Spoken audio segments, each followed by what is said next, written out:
Jadi yang pertama teman-teman, sebelum kita bahas yang lain momentum demi momentum, yang pertama yang harus kita selalu pupuk adalah keyakinan tinggi. Harus yakin. Gimana ceritanya? Lo belum bertempur di medan pertempuran, lo udah ngaku kalah. Ayo kita perang. Kayaknya kalah. Udah pasti kau mati.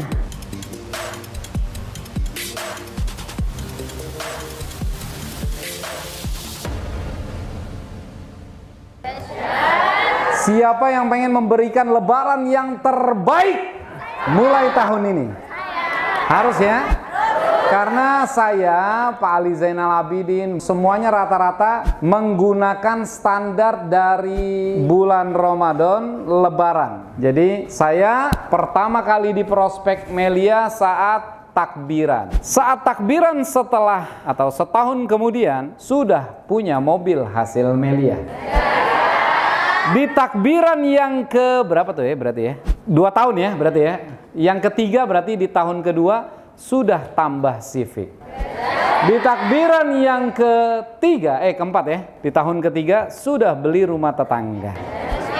Jadi lebaran menjadi standar. Apakah tahun ini ada pencapaian prestasi atau jalan di tempat atau bahkan mundur? Life is choice and success is choice. Betul? Jadi yang namanya hidup harus punya keyakinan tinggi. Setiap orang berpikir, maka dia akan mendapatkan seperti apa yang diyakini dan yang difikirkan. Kalau dia katakan hidup ini susah, prospek susah, untuk sukses susah, banyak yang PHP, maka hidupnya penuh dengan ke-PHP-an.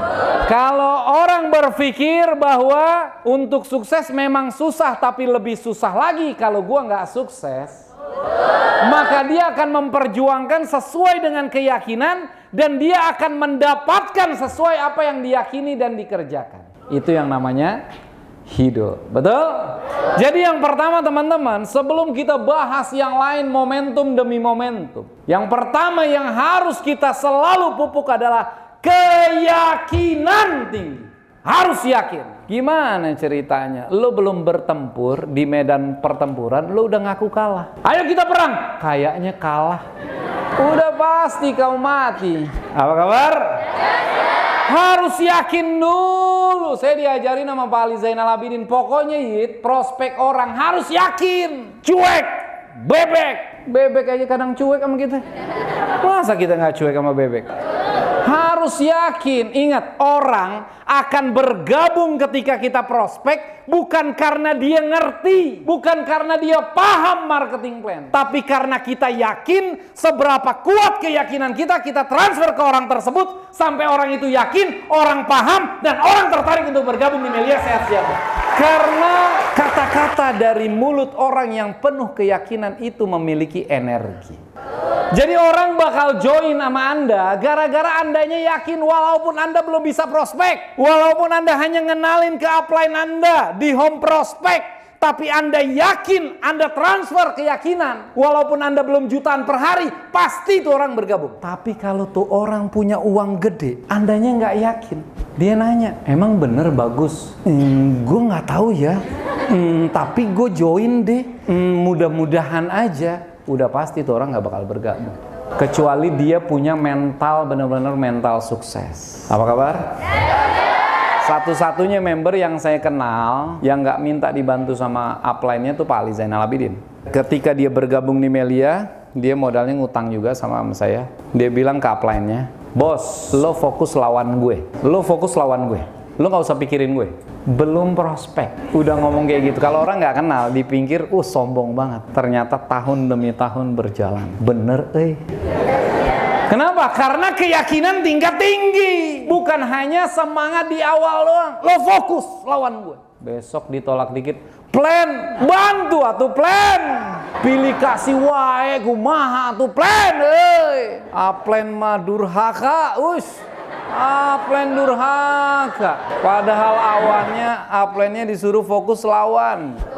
Beda teman-teman. Makanya kalau Anda tidak penuh keyakinan, jangan jauhi orang yang penuh keyakinan.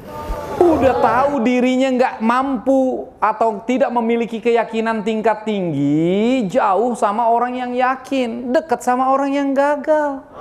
Kalau kita mau belajar silat, Cimande, Cinere, Cipete, Condet.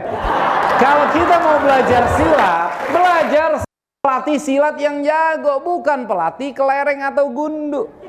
Kalau lo mau sukses, saya percaya sama orang sukses, dan jangan jauhi orang sukses. Jangan jauhi bara api, jangan jauhi komunitas yang bakal membuat Anda sukses. Udah deh, teman-teman, mohon maaf, nggak usah ada rasa nggak enak-enakan. Nggak enak-enakan itu biasanya terjadi sama member. Gue sebenarnya kangen deh sama pertemuan, tapi gue malu. Mau sampai kapan malu lu pendam? Pokoknya buang deh rasa yang nggak enak-enakan. Yang penting sukses. Gue mau prospek seseorang, tapi takut ditolak, tapi takut dihina. Belum prospek udah takut, bayangin.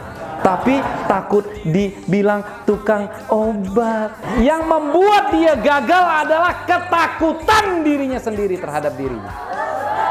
Cuek coy, masa muda coy, cuma sekali. Kalau banyak dengan ketakutan-ketakutan, kapan sukses dari masa muda? Pupuk keyakinan kembali. Siap? Siap full keyakinan? Destinasi apa yang dituju? Lihat lain atau tetap maju? Paksa